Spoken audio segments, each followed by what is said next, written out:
The Tyrells claim High Garden, but they didn't build it. They claim descent from the first king of the Reach, but only through the female line. The truth is that House Gardner built High Garden when they ruled the Reach as kings, not lords.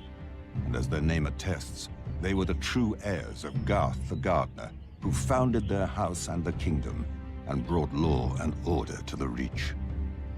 He built High Garden as a fortress, not a pleasure palace.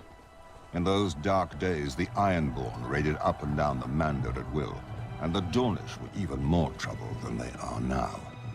While enduring shame, a Dornish army once sacked High Garden and destroyed the Oaken Seat, the living throne of the Gardener Kings, planted by Garth Greenhand himself. The Gardeners responded wisely, sending armies of their own to pacify and defend the countryside. My ancestors at Horn Hill joined them, as did the other great families of the Reach. Even House Hightower yielded without a fight, choosing marriage into House Gardner over a war that would weaken us against outsiders. But the outsiders still came. The Andals swept across Westeros, destroying many ancient families and kingdoms. When the invaders arrived at the Reach, led by Sir Alistair Tyrell, House Gardner chose accommodation over battle, hoping honors and marriages would sate the foreigners' ambitions. The Tyrells were welcomed into service as hereditary stewards of High Garden. Thousands of years later, they repaid the Gardeners for their acceptance. When Aegon Targaryen declared that Westeros was now his, King Mern IX allied with King Loren Lannister of the Westerlands.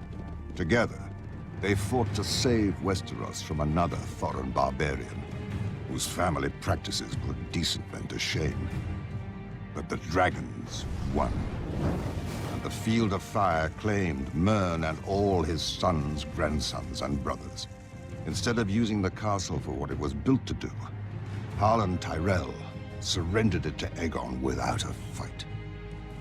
In exchange, Harlan was given the castle his family had served for thousands of years, with all its attendant lands and lords, including my family.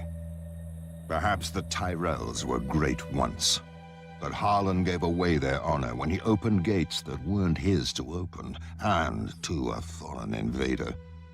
Ever since, there hasn't been a Lord Tyrell who wasn't a mockery of the title. Women rule that house. Everybody knows it. And look what it's wrought.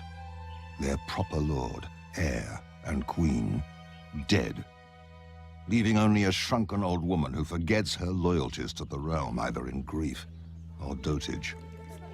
But her thorns won't protect her more than any other rose when the hand comes to rip them out.